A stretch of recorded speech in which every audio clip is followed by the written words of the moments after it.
always do this. Do what? You know what you did. This is ridiculous. You're the problem. Fine, I'm done. Since the day you were born, something inside you has been fighting for control. Have you ever noticed the Bible talks about your soul and your spirit like they're two different things? But in everyday language, we use them interchangeably as if they mean the same thing. We say things like, "Save my soul," "I feel it in my spirit," "That song touched my soul." So which is it? Are they just two words for the same inner part of you? Or are they actually different? Because if they are different, that changes how we understand prayer, emotions, spiritual growth, even how we understand ourselves. There's a short verse that most people read quickly and never pause on. In First Epistle to the Thessalonians 5:23, Paul writes, "May your whole spirit and soul and body be kept blameless at the coming of our Lord Jesus Christ." Spirit, soul, body. 3 parts, not 2. And here's why this matters. Whichever one you feed the most eventually governs your life. So let's break this down clearly. The body is the part of you you're most familiar with. We all understand our bodies because they're physical and present. The body has blood, bones, and organs. It ages, it heals, it dies. Think of it as a house. A house shelters someone from the weather elements. It gives structure and location. It allows interaction with the outside world. But a house isn't the person living in it. If someone moves out, the house remains, but the life inside it is gone. That's what death reveals. When someone dies, the body doesn't disappear immediately. It remains present, but the person is no longer accessible through it. The name changes. We don't say he's resting. We say his body will be laid to rest, because the animating presence, the inner self, has separated from the physical structure. Simply put, the body is the dwelling place of the soul and the spirit, but not the real you. The moment you die, something leaves your body. But what leaves? Your soul or your spirit? Or is it both? The truth is, one of the two is the real you. But which one is it? We've covered the body, which is very easy to understand. The soul, however, is a little bit complicated. It's your inner world, your thoughts, your emotions, your decisions. Traditionally, the soul is understood as having 3 main components. Your mind. This is where you think, you reason, imagine, and remember. Your emotions, where you feel joy, sadness, fear, anger, excitement. Your will, where you choose, decide, commit, and act. When you replay a conversation in your head at night, that's your soul. When you feel nervous before an important meeting, that's your soul. When you decide to forgive someone, that's your soul. Your soul is deeply personal. It shapes your personality. It carries your memories. It forms your preferences. It's how you experience life psychologically. And your soul is constantly active. It reacts and it feels. But here's something important. Your soul changes. Your emotions shift daily. Your thoughts evolve over time. Your decisions can be inconsistent. That means your soul is dynamic and responsive to circumstances. But that's not to mean that it is flawed. It's simply how it works. The projections look good. Why did I do that? I embarrass myself all the time. Now let's go deeper. Beneath your personality, beneath your emotions that are constantly shifting, there is another layer, your spirit. In Gospel of John 4:24, Jesus says, "God is spirit, and those who worship him must worship in spirit and truth." That statement alone tells us something important. There is a part of you capable of relating directly to God. That part is your spirit. Your spirit is not your thoughts. It's not your emotions. It's not your personality. It is your deepest inner capacity for connection with God. In Epistle to the Romans 8:16, it says, "The Spirit himself bears witness with our spirit that we are children of God." Notice that language carefully. God's Spirit with our spirit. There is a distinct layer of your being that communes with him.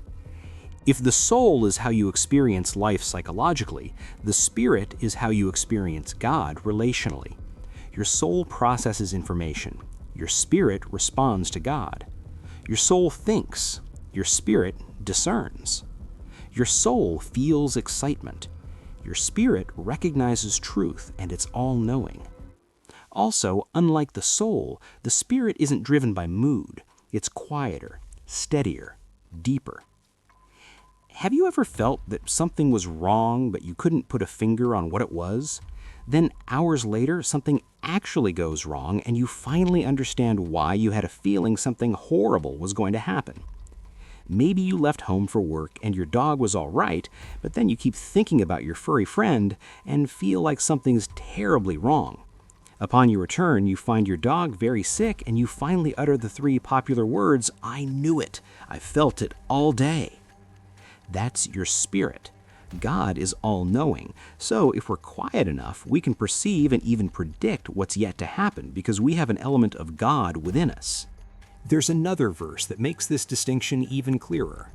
In Epistle to the Hebrews 4:12, it says, "The Word of God is living and active, piercing to the division of soul and spirit." Why would Scripture mention dividing them if they were the same thing? Because sometimes what feels spiritual could actually be emotional. Sometimes what feels like conviction could be anxiety. Sometimes what feels like peace is simply relief. The soul and the spirit can feel similar, but they operate differently. For example, music can move your emotions deeply. That's your soul. But sensing a quiet inner assurance beyond explanation, that's often your spirit. Overthinking a problem, that's your soul. A steady inner clarity that doesn't come from analysis, that may be your spirit. The best way to describe the difference between your soul and your spirit is by noting those times when you hear a voice in your mind that you know did not come from you. It's a word of wisdom, word of knowledge, or word of faith that came from the Holy Spirit through your spirit to you. Understanding this helps you interpret what's happening inside you. Not every strong feeling is spiritual, and not every spiritual moment is emotional.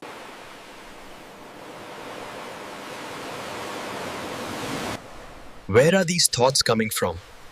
So why does this matter? When you don't know the difference between the 2 inner voices within you, it's easy to miss God. He communicates with us throughout. But if you don't know how to use the God-given element within you to separate the voice of God from the chaos of life, then you'll go through life with the assumption that God rarely speaks. But if you master the difference between your soul and spirit, you'll hear God always. You'll notice that your prayers are being answered, because when you listen more to your spirit, you'll be taking directions directly from God. But when you listen more to your soul, you'll end up making impulsive and emotional decisions.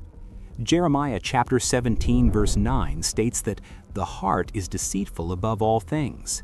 If the heart, which is a component of the soul, is deceitful, it means the popular saying, "follow your heart," is gravely dangerous. As a Christian, you should always follow your spirit. That is the innermost part of you that has the ability to inquire from God.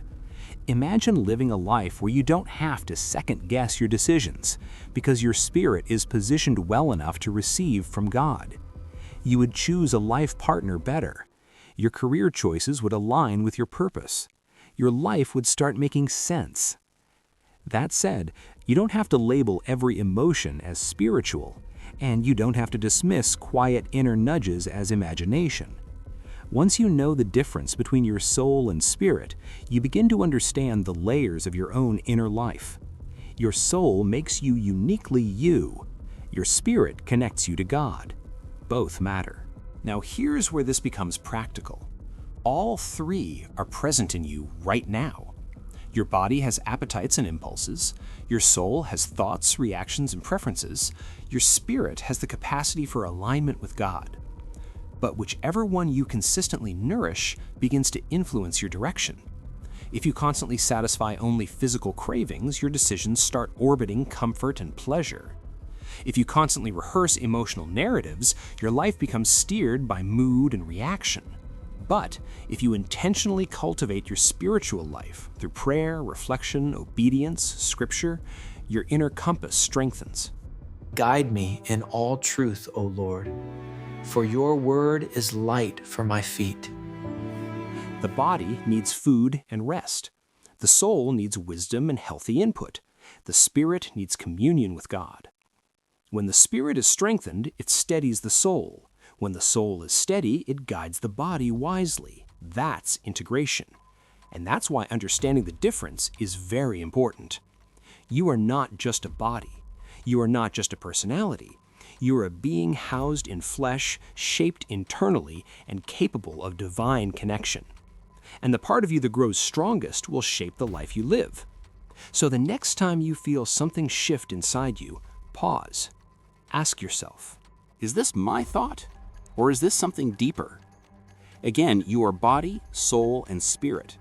Your soul is how you experience life. Your spirit is how you experience God.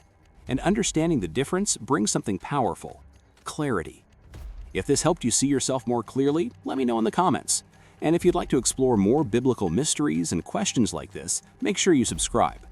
God bless you for watching, and may your whole spirit, soul, and body be kept blameless at the coming of our Lord Jesus Christ.